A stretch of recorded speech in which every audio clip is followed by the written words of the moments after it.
This nation was founded on the principle that all men are created equal. We hold these truths to be self-evident. That all men are created equal. I'll tell you what freedom is to me.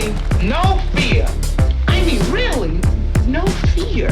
Created equal.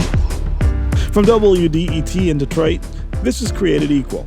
I'm Stephen Henderson, and I'm in the studio with our producer, Garrow Jr. II. How you doing, Stephen? Good. So Martin Luther King is by far the most famous African-American of the 20th century. I mean, he's rivaling Michael Jackson, but okay. I don't think, okay, we could have a long argument about that. I think you might be right. You might be right. Michael Jackson might be in the same, Well, might be in the same. That's a whole other conversation. Yeah, for different reasons, though, clearly. For different reasons. Yeah. But,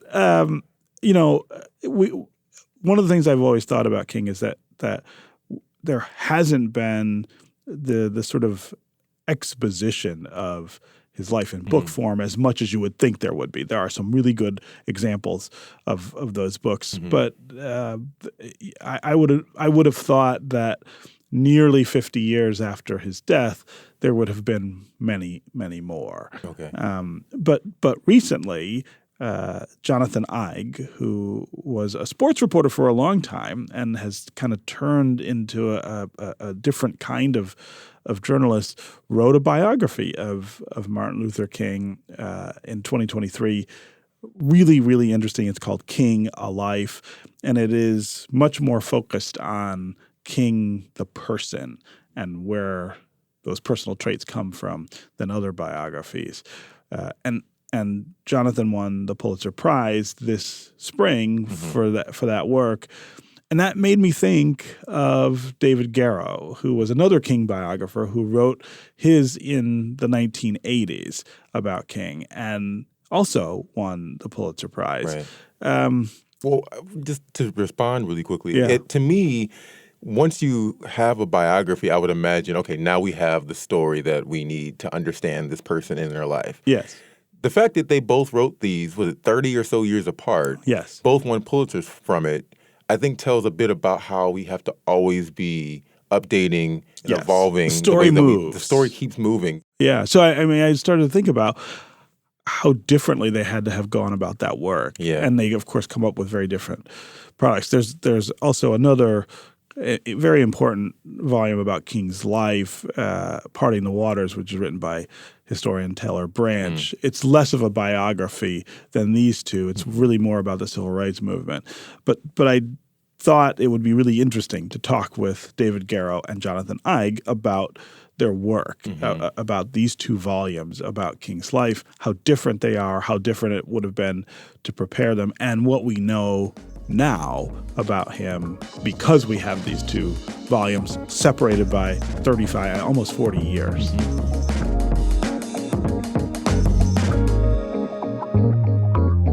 Jonathan Eig and David Garrow, it is great to have both of you here with us on Created Equal. Welcome to the show. Thanks. Thank you. So, Jonathan, I want to begin with you, and I want to begin with the beginning of your book, King, A Life. It starts with King as a small child. I mean, we see things in the beginning of your book that I think for many of us we hadn't really seen or seen up close before, and it of course gives us a different perspective on this massive icon of a civil rights leader. But I wonder what you think the importance is of including that material in the bio and what it tells us that we didn't know before about Martin Luther King. What about this early period of his life before the Montgomery bus boycott, which is in 1955 when he's about 26 years old? What does this period of his life tell us about him? Well, it tells us a lot. And, there have been so many great books written about King, including David Garrow's, and they are books that really help us better understand King and the civil rights movement. But there hadn't been a book that really helped explain King's heritage, his childhood, in quite a while. I wanted to write a soup to nuts biography. And I think that in part the reason for that is that we've seen him become this national icon, this monument, this national holiday. And sometimes we lose track of the fact that he was just a regular person, that he was born Mike King, that his father was born and raised into sharecropping, and that King grows up in this very interesting, very special environment in Atlanta, where he's kind of the prince of the neighborhood, one of the princes of the neighborhood, because his father's the pastor at Ebenezer Baptist Church, and he has these huge expectations around him.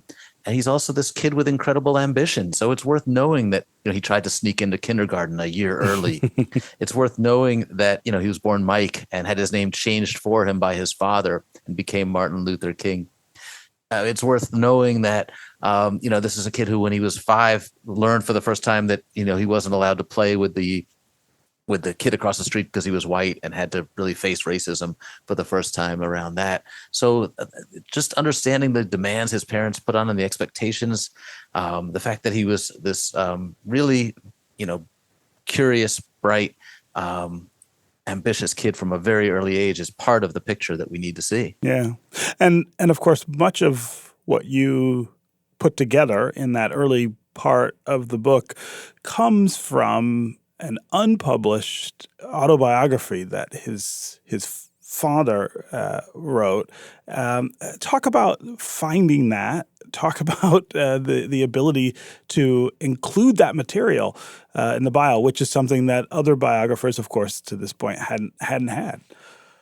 Yeah, Daddy King, as everybody called him, worked on a biography that was never published, an autobiography, I should say, that was never published.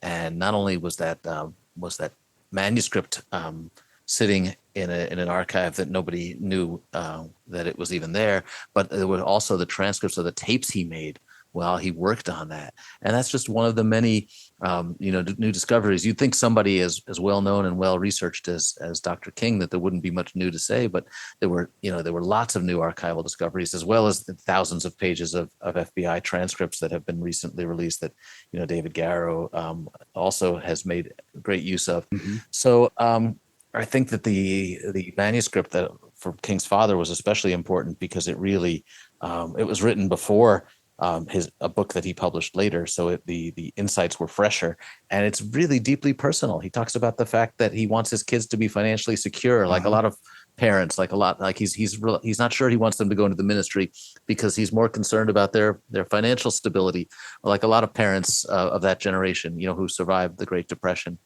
And that then he was very nervous about his son taking this position of leadership, and was really, really feared for his life, even from the earliest days of the Montgomery bus boycott, that he didn't want to see his son put at risk. These are very human, normal emotions. But we, again, think of Martin Luther King as being, sort of, sprung out of thin air. And he wasn't. He came from parents who were worried about him. Right. David Garrow, I want to bring you into the conversation, of course. Your biography of King, Bearing the Cross, is written in the mid-1980s. It's published about 18 years after King is murdered. And, of course, there is a different picture of King that's popularly accepted at that point than there is now. There's a much less robust understanding, I think, of his life and the complications of his life. And so your book starts with the Montgomery bus boycott in 1955, which is, his entrance onto the national stage. I really wonder what you make now, though, of this information about King as a really young person and how that maybe would have informed the way you went about the work many decades ago, and how does it change your understanding of the things that you wrote about? You're exactly right, Stephen, that I very purposefully began Bearing the Cross with Mrs. Rosa Parks in Montgomery, not as John has with King's family origins and birth. Because I believed back then, and really have always believed, something that Miss Ella Baker said that I quote on the final page of Bearing the Cross, that the movement made Martin, not Martin made the movement. And so I fundamentally view Dr. King's public life as a product of the Montgomery bus boycott and how the black community there in Montgomery drafted King into being the prime leader of the new community organization that pursued the boycott.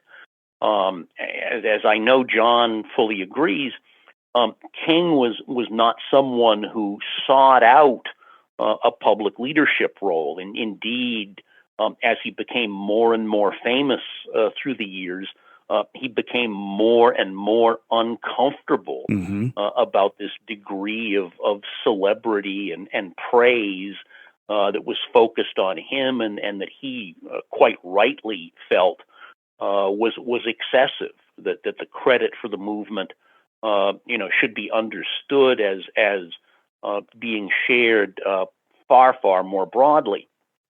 But John's book is a huge step forward in our understanding of King's life before Montgomery, especially the family origins in and before Atlanta. Patrick Parr some years ago did a landmark book on King's 3 years at Crozer Seminary in eastern Pennsylvania, 1948 to 1951.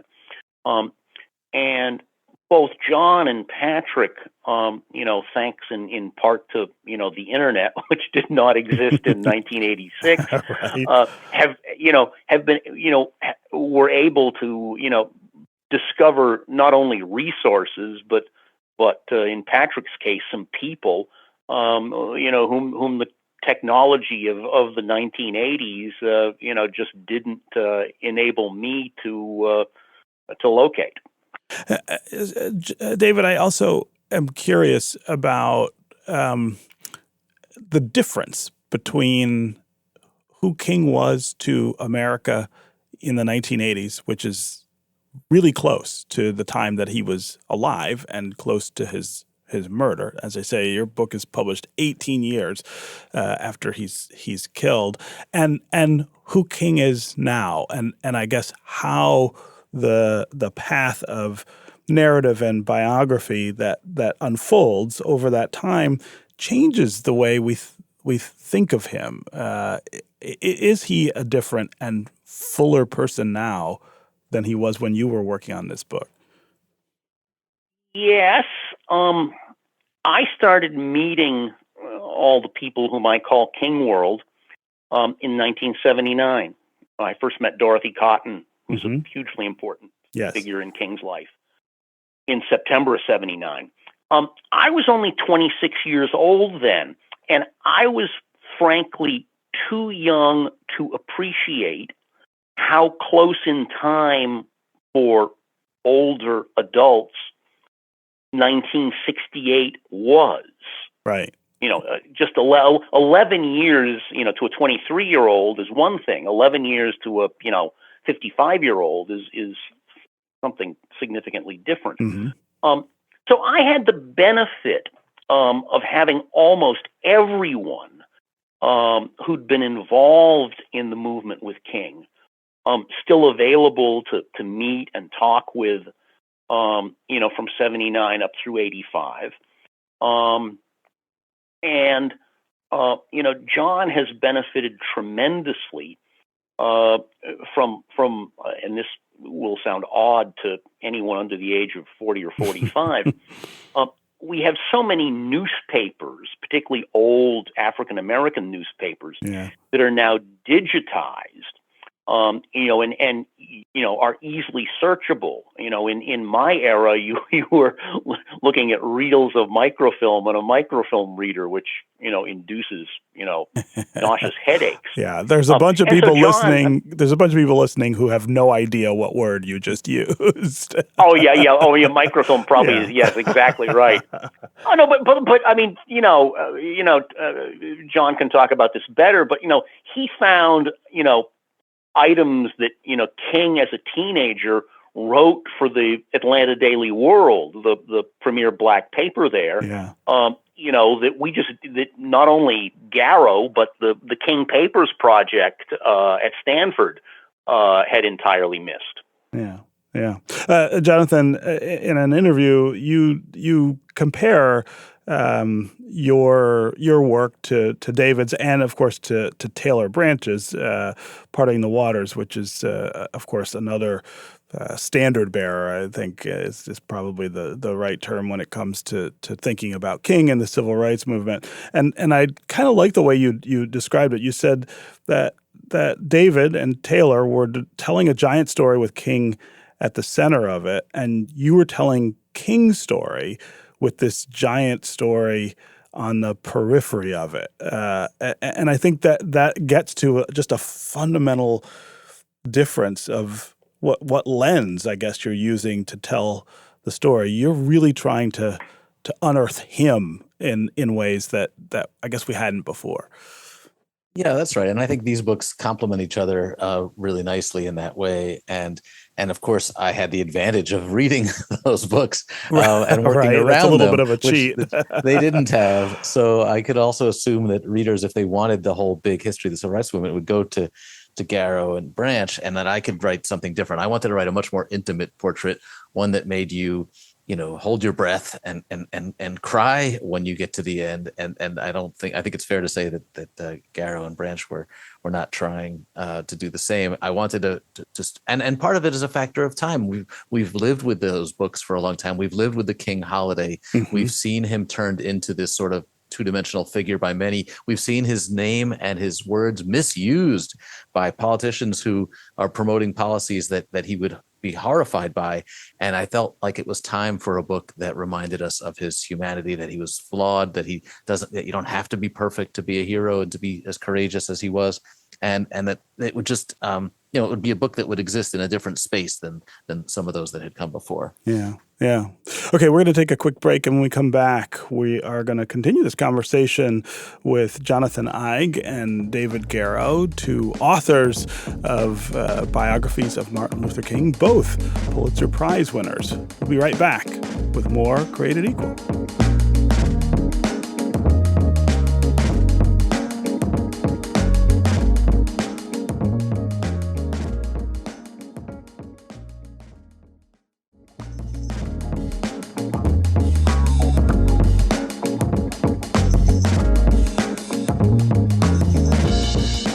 Welcome back to Created Equal from WDET in Detroit. I'm Stephen Henderson, and today I'm talking with Jonathan Eig and David Garrow. They are both authors of biographies of civil rights leader Martin Luther King. They are both winners of the Pulitzer Prize for their work documenting King's life and struggles. I want to start this segment with an idea, I guess, with the two of you. David, there is a huge part of King and King's life that is about doubt. Doubt that he has, doubt that is kind of instilled in him, and how he deals with that doubt. I want to talk about the role that plays in his life, but also the role that it plays in your work, trying to document who he is and what he meant to the country. Right from the first 2 weeks of the Montgomery boycott in December 1955, King doubts very greatly whether he's the right person to be put forward in this leadership role.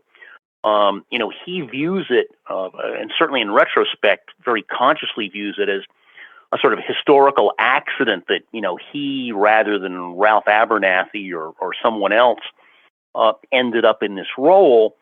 And the way that King comes to terms with that doubt is through his religious faith. Mm-hmm.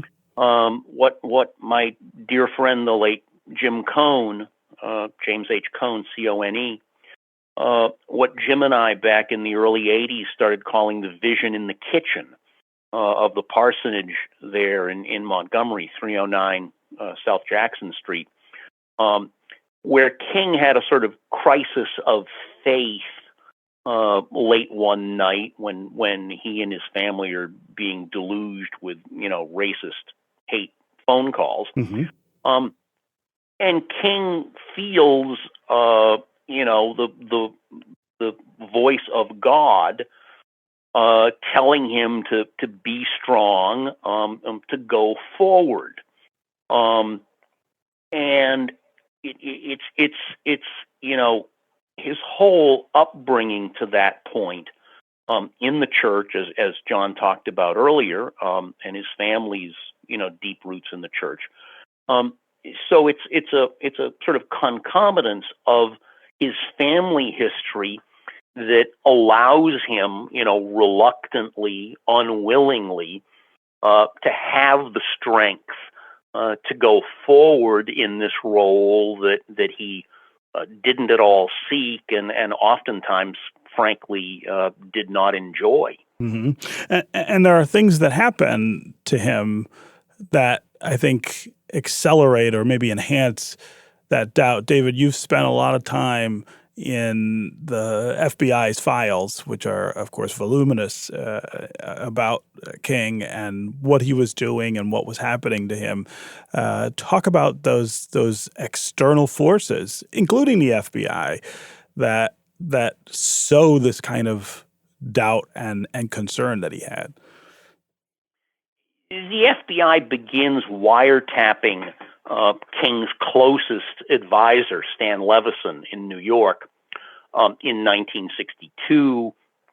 They expand to also wiretapping two additional close advisors, Clarence Jones and Bayard Rustin. And then in late 1963, they start wiretapping King himself in Atlanta. I first started getting the logs or transcripts from those wiretaps in the early 1980s. And on balance, ironically, the FBI surveillance records give you a more positive emotional feeling about who King was. Because again and again in those, you see how selfless he was. When he first learns that, Time magazine has named him, man, as they said back then, man of the year, he essentially says, "Oh, geez, what's one more plaque to put on the wall?" So he's never someone who is taking joy, from awards and attention. Indeed, he comes to feel increasingly burdened by all the requests that people are showering down upon him. And that's really the trajectory of all of the early Southern freedom struggle efforts that King was in. He gets drafted in Montgomery. Bayard Rustin and Miss Baker and Levison sort of push him to create the Southern Christian Leadership Conference, his civil rights group. The students in 1960, bring him into the sit-ins. The Freedom Riders bring him into the Freedom Rides in 61. Albany, Georgia, in 61. Fred Shuttlesworth in Birmingham in 63. So again and again, King is being carried forward by the efforts and initiatives of others. Yeah. Jonathan, what about this doubt that he that he harbors. In your book, you spend a lot of time talking about the things that troubled him and troubled him right up to the end. Yeah, of course, it gets worse toward the end, but even as a young man, even as the Montgomery bus boycott is turning him into a star, he's writing to his old college professors and saying, "What do I do now? They're going to expect me to pull rabbits out of my hat, and I'm only, 26 years old. I'm sorry, 29 years old." It's a great dilemma for him, and of course, he's wondering if he's up to it, and yet he feels, as Dave mentioned with the vision in the kitchen, that he's called to this by God and that he can't turn back, that it would be a betrayal of his very faith if he were to turn back. And one of the ironies of the FBI wiretapping is that we get to hear him at his most vulnerable. We get to hear him saying, "I feel like no one's listening to me anymore. I feel like I'm being betrayed by my own followers. The press is turning on me." So it has the effect of humanizing him in a way that I'm sure the FBI never dreamed. These doubts that King harbors for such a long time, and throughout much of his career, talk about the ways in which he tries to deal with them. There's a lot in your book about the approach he takes to soothing this doubt and being able to keep moving forward, even though he was not as certain as he might have seemed publicly.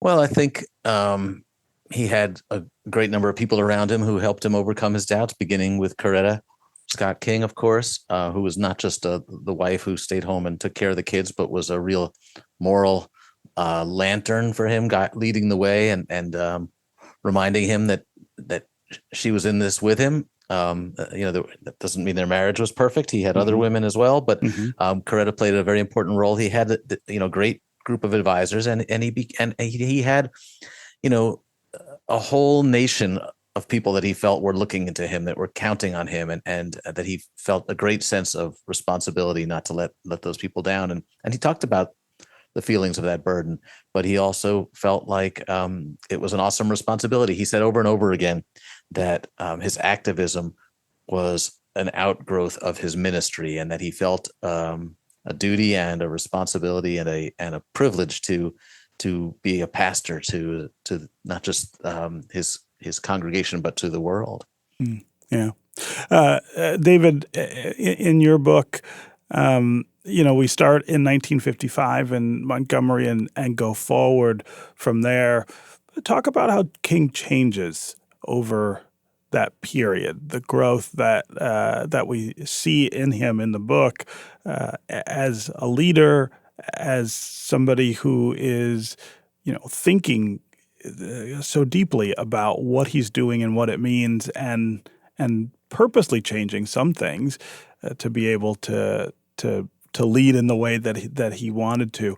There's an element to this story that seems very much like the Odyssey, which I always say is kind of the predicate for most American fiction. But this is a true story. I mean, the journey here is such a key part of his life.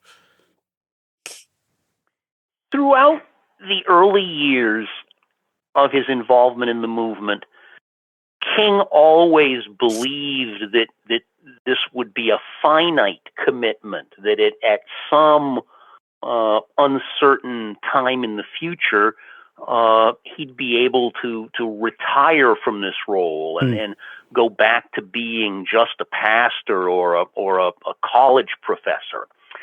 But after 1963, 1964, the reluctant realization dawns on him that this is a role he's never going to be able to escape. And that gives him an increasing sense of fatalism. Now, he had believed from early 1956 all the way onward that at some point he would be killed. And this was not any sort of obsession or preoccupation. It was just a rational analysis of the role he was in and how many threats were directed towards him. But that realization also increasingly gives him the strength to willingly be unpopular. We see this, of course, most dramatically when he speaks out strongly against the war in Vietnam in 1967, at a time when the war was still, endorsed by the vast majority of American Democrats. We see it also more subtly in King's willingness to become increasingly outspoken in public or in semi-public staff settings about his economic views, which were always, going back to the early 1950s and with Coretta, were always sort of fundamentally democratic socialist in nature. But King was understandably very wary about saying too much about how much economic change he felt the United States desired. And so we especially 1966 and after the last 2 years of his life, there's this increasingly courageous strength he has, even though he full well realizes that his outspokenness is making him less popular and is cutting into white folks' financial contributions to the movement. Yeah. Jonathan, there's a chapter in your book called "The Most Dangerous Negro," and it deals with the aftermath of the March on Washington in '63, the reaction to it, and that description. Talk about what was meant by that and where that kind of marks a turning point in King's journey here, that he does become different in these later years. Yeah, it's not that he's really different. I think he's speaking out on economic issues pretty early in his career as an activist. He's speaking out on Northern racism and Northern segregation pretty early, but he begins to focus on it more in those later years, and moves to Chicago in 1966 and really decides that it's not enough to call out segregation in the South and not enough to fight for voting rights in the South, that it would be hypocritical not to point out that people in Chicago and Philadelphia and New York were segregating in their own toxic ways. And that's when he begins to really run into some public relations problems. The Northern media isn't as interested in covering that story. And that's when, when he begins talking about economic issues in Vietnam, that's when the FBI begins to say that he's dangerous, that they're not worried anymore that he's a communist. They think that he poses a threat to the status quo, and in particular to capitalism as we know it. And I think that's when you start to see them using this kind of heightened language of concern about where he might lead this country. The FBI surveillance, as we've said, is incredible in terms of its scope and the time and how much that they're focused on King and worried about him. I wonder what both of you think, though, we learn about him from that surveillance and the reports on it that we wouldn't maybe otherwise have known as much about. David, I think you said earlier that in some ways it kind of backfires. I mean, he comes off as more sympathetic in these files than they would probably have wanted him to. But there is so much of it. What do we know about King that essentially the FBI helped us know? Stephen, I'd stress two things. First and foremost, everything the FBI did towards King was not a secret. Robert Kennedy, as Attorney General, approved the wiretaps. His brother, the president, knew all about it too. When the FBI expands from wiretaps to using microphones in King's hotel rooms, all of that, the full raw transcriptions, go to Lyndon Johnson, as president, Kennedy's successor. And a significant number of people in official Washington outside the FBI all knew what was going on. Yet the journalistic norms of that time were that this didn't get reported. With King himself individually, there's a lot of tremendous value in seeing how Stan Leveson, Clarence Jones, Bayard Rustin, how all of his advisors, and Stan in particular was totally selfless, how they try to help strengthen King, it's a really important supportive network that he has there. Now, the personal life issues, John touched on this earlier.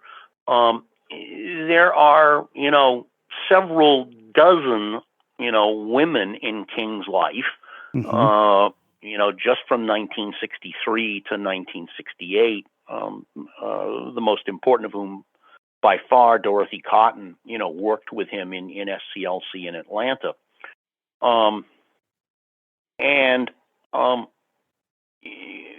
King's dealings with women were not terribly unusual for that time.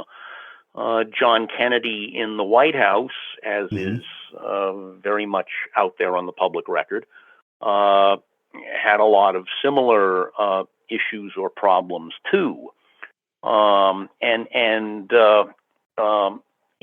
When you're under electronic surveillance, there are no secrets in your life. Right. Okay, we're going to take another quick break, and when we come back, we'll continue this conversation with Jonathan Eig and David Garrow about Martin Luther King. Stay where you are. We'll be back with more Created Equal.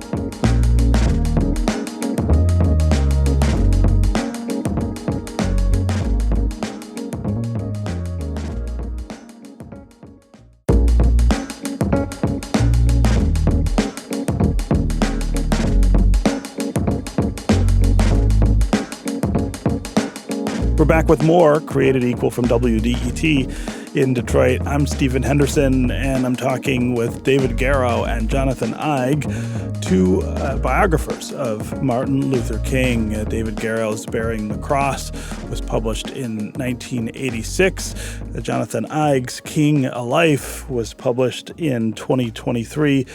Both volumes won the Pulitzer Prize for biography. So I want to start this segment with Dorothy Cotton, and I want to talk about the difference in sort of the understanding of her and her relationship to King between the two books, but also I don't want to overemphasize that to the exclusion of the importance of her role to the movement and to the work. I think when you think of King, you have to think of Dorothy Cotton, among lots of others, but in a very primary way, powering the movement. Jonathan, I'll have you start because you are able to write differently about her in 2024 than someone would have been in the 1980s.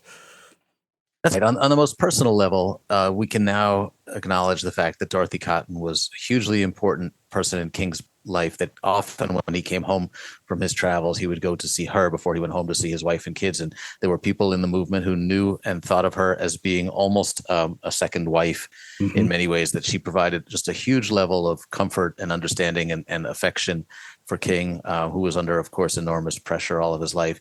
And in the larger context, it's worth remembering that she and so many others, women, were vital to this movement. And King had a blind side. He didn't see their abilities as leaders necessarily. He didn't recognize their potential as leaders. Ella Baker, among others, had a lot to offer as executives, as administrators, as organizers, and King sometimes failed to appreciate their potential. But nevertheless, it was the women in the movement, from Dorothy Cotton to Ella Baker to so many others, Joanne Robinson, as David referenced before, who made this movement go, and that there would have been no Martin Luther King without their work. Yeah, the personal relationship between the two of them. Talk about how much more we understand about that today than we would have 30 years ago, and why. What is it that makes that possible? Well, for the most part, it's that she wanted to be private about her personal relationship with King, and as long as she was living and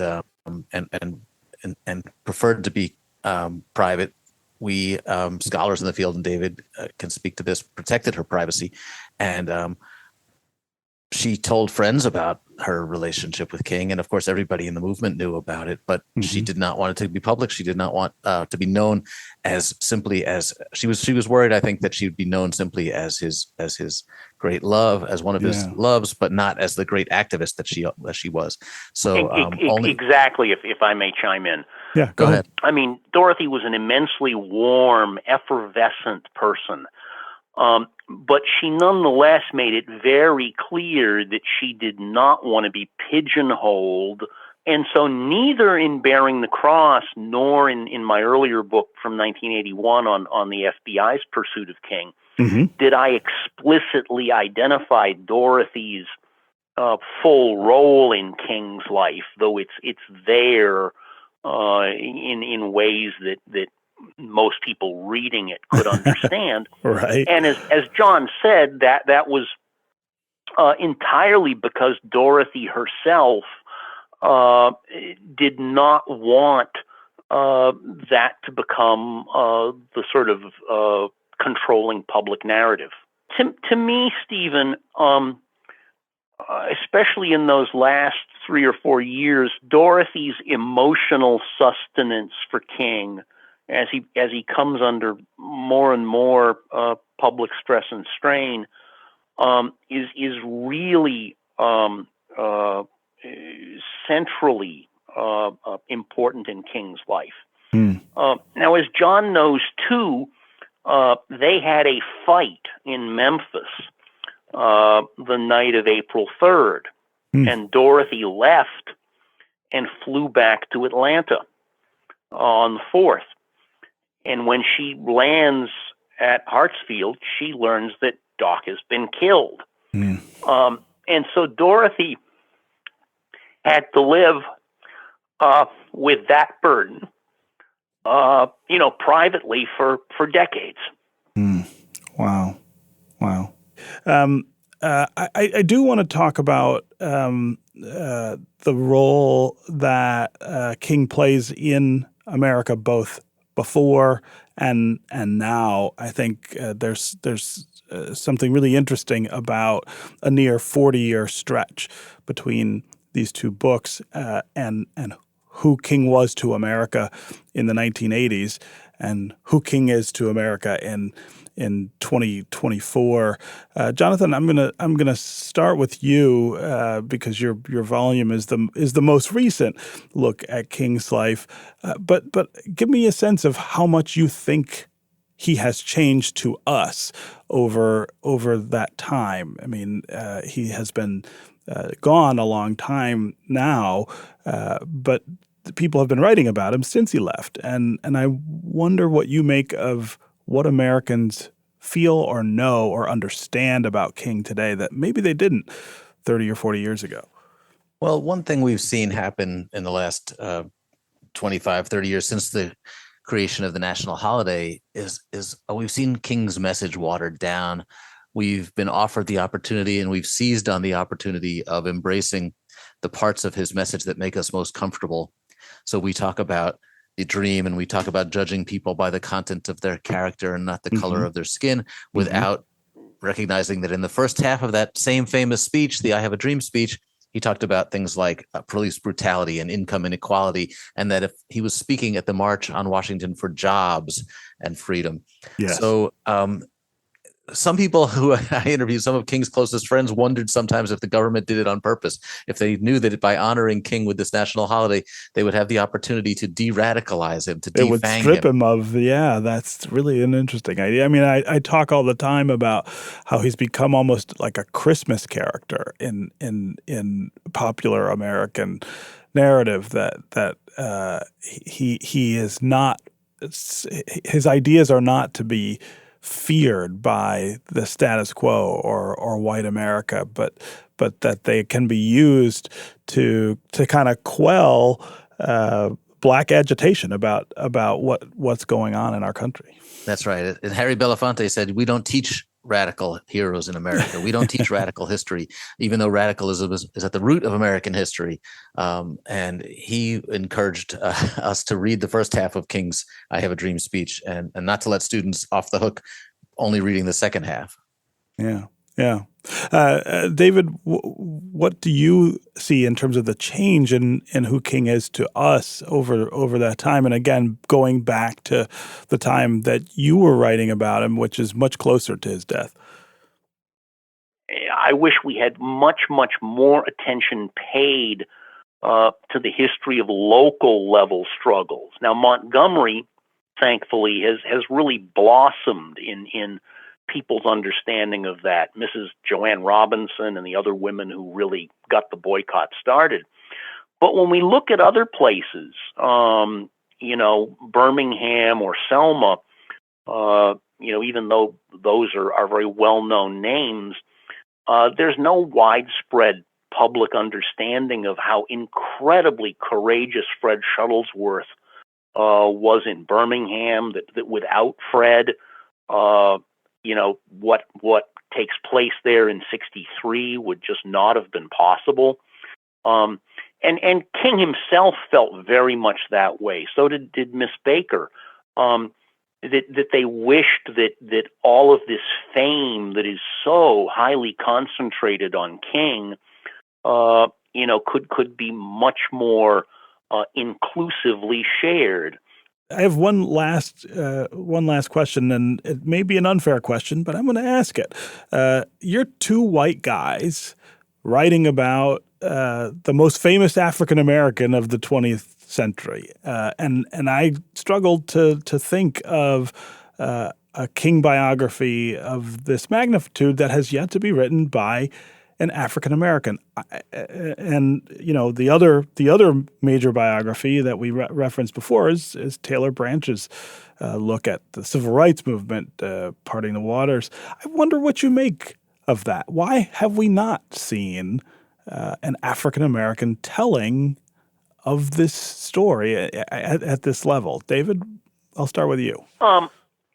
When I started work on what became Bearing the Cross in 1979, and this will sound very, very strange to most listeners today, I was like the only person doing this.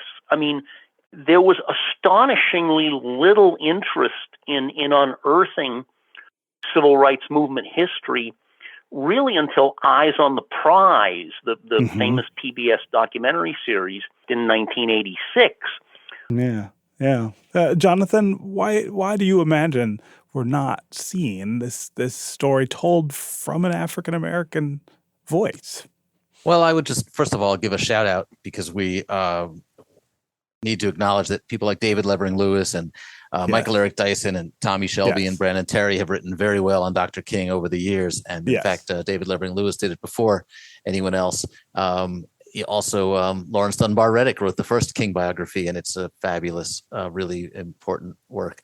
So I think that, every generation we need new King biographies, and we will see more coming. And there's certainly no, I think it's in the spirit of Dr. King that we should all write about him. And if we write about him well and do service to the story, then we all add to his legacy. Yeah. Okay, guys. And Stephen, if I may just quickly add, I think especially with regard to all the personal life challenges King confronted, that as time goes by, we need women's voices discussing King, analyzing King, and not just all of us who are male, irrespective of color. Yeah. No, great point. Yeah. All right, guys, really great to have both of you here, and it's wonderful work. 40 years nearly apart, about the same person, really different perspectives, gives us all kinds of food for thought about, again, the most famous African-American of the 20th century. Thanks so much for joining us on Created Equal. Thank you. Right. Thank you, Stephen.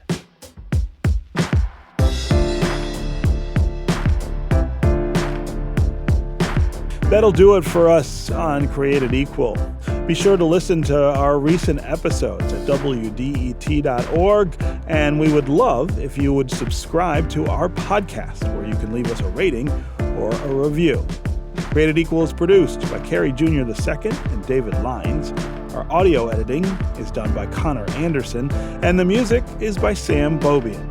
Created Equal is a production of WDET, the listener-supported service of Wayne State University.